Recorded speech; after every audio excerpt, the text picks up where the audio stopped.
السودان.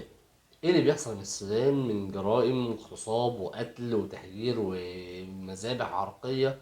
وليه احنا مش سامعين اي حاجة عنها بالرغم ان احنا بنسمع دبة النملة في فلسطين؟ كل ده هنتكلم عليه بعد الفاصل.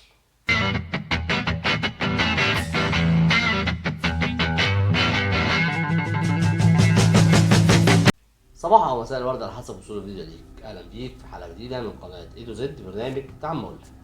زي ما قلنا احنا هنتكلم عن السودان والجرائم اللي بيحصل فيها، سواء من قوات الدعم السريع او من الجيش النظامي او من الكلام ده كله، وليه الكلام ده مش بيوصل لنا زي فلسطين. بس نتكلم الاول ليه الكلام ده مش بيوصل لنا زي فلسطين. لان في فلسطين المراسل اللي موجود هناك، سواء بقى الدحدوح او عبوده او ناس كتير جدا وليهم جزيل الشكر والاحترام، الناس يبقى نازل عنده خيارين: يا اما هينزل وتقع عليه قذيفه ويستشهد زيه زي اللي قبله، او هينزل ويقدر يصور وينقل لنا الحقيقه ويبعتها لنا. في السودان الراجل ما بيقدرش ينزل اصلا عشان يمسك الموبايل.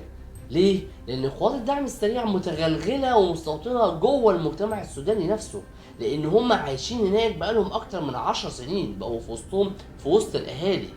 يعني ممكن واحد منهم يعمل فرحه في بيتك عادي جدا. قوات الدعم السريع انتشرت وتغلغلت جوه السودان وبدات تعمل المجازر بتاعتها والمصايب بتاعتها من 2013، لانها كانت تحت مسمى الدوله وكان معروفه. لكن انت في فلسطين الوضع مختلف، لان انت بتحارب عدو واضح، كيان مخروم، انت عارف هو مين. لكن في قوات الدعم السريع انت اللي بتحاربهم الجيش النظامي للسودان. فلما قوات الدعم السريع تستخبى في مدرسة او منشأة او مستشفى، الجيش النظامي بيضرب بالطيران او بيخصف المبنى نفسه، فبيموت ناس كتير جدا من المدنيين السودانيين. مجرد الفيديوهات اللي بتوصل لنا من هناك هي الفيديوهات اللي بتصورها نفسها قوات الدعم السريع كغرض التباهي: شوفوا احنا قتلنا ازاي، شوفوا احنا اعدامنا مين، شوفوا احنا. فدي الفيديوهات اللي وصلت لنا. زي ما انتشر مؤخرا الفيديو اللي انتشر للفتاة اللي اتكلمت انها تم اغتصابها وكان اسمها اكرام. وطبعا اسم اكرام ده مش اسمها، ده اسم مموه معمول عليه. الفيديو ده اتسرب لنا واحنا سمعنا عن كمية الوحشية اللي حصلت هناك، لان البنت و13 بنت زيها كانوا مخطوفين في بيت وبيتم تداول الاغتصاب عليهم يوميا، لحد لما في قذيفة وقعت على البيت فقدرت انها تهرب. وهم كانوا مغميين وشها ومغيرين اسمها عشان يحاولوا يحافظوا على هويتها عشان ما تموتش، لانها لو اتعرفت اكيد هتموت.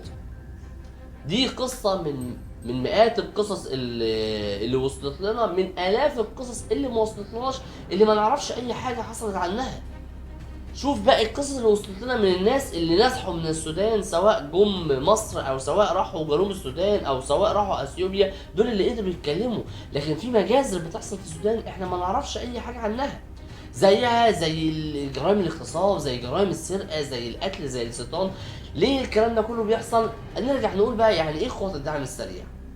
سنة 2013 في شهر 8 أنشأ عمر البشير قوات اسمها قوات الدعم السريع بقيادة واحد اسمه حميدتي، علشان تحمي العرش بتاعه وتحمي الكرسي بتاعه من أي انقلاب أو أي ثورة تقوم عليه. بدأت قوات الدعم السريع بقيادة حميدتي إنها تعمل مجازر وجرايم، بس كانت تحت اسم الدولة فكان متصهين عليها. انتوا عارفين طبعا لما يبقى في بلطجة باسم الدولة محدش بيتكلم، زيها زي حاجات كتير جدا احنا عارفينها. بس قوات الدعم السريع كانت مكونة من قبائل عربية من غرب السودان، وانضم ليها كتير من المرتزقة لأن فيها سبوبة حلوة. فقامت على اساس عرقي انها بتطهر القبائل الغير العربيه من السودان. فمجرد ان انت سوداني بس غير عربي، فانت مالك واهلك ونسائك ودمك مستباح بالنسبه لنا، فانت ميت ميت لا محاله. اتعملت سنة 2013 في شهر 8 زي ما قلنا، وبدأت شغالة زي الفل تحت قيادة الدولة لحد 2019، لحد لما اتشال عمر البشير. بعد ما اتشال عمر البشير بقت القيادة للدولة منقسمة لقوات الدعم السريع والجيش النظامي في السودان، والدنيا كانت ماشية معاهم سمنة على عسل من 2019 لحد 2023، لحد لما حصل تداخل في المصالح ما بين قوات الدعم السريع والجيش النظامي، ده بقيادة حميدتي، ده بقيادة البرهامي، دخل في صراع مع بعض، واللي بيدفع الثمن هو الشعب السوداني.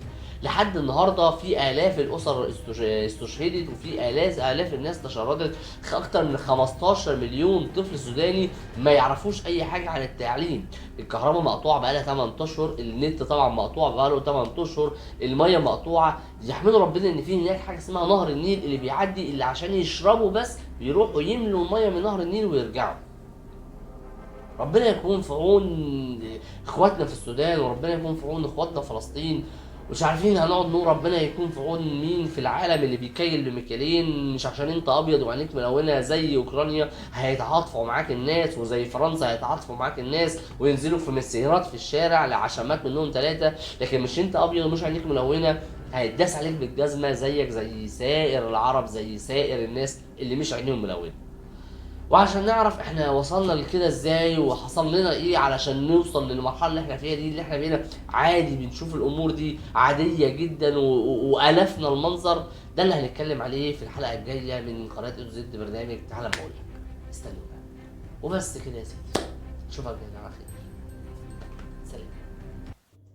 وفي اخر حلقه لو الفيديو عجبكم انتوا عارفين هتعملوا ايه، ما تنسوش اللايك والشير والكومنت، ولو ما اشتركتوش في القناه انزلوا اشتركوا في القناه، ما تنسوش تشوفوا الحلقات اللي فاتت وتستنوا الحلقات الجايه. بصوا بص على المصادر وبس كده يا سيدي.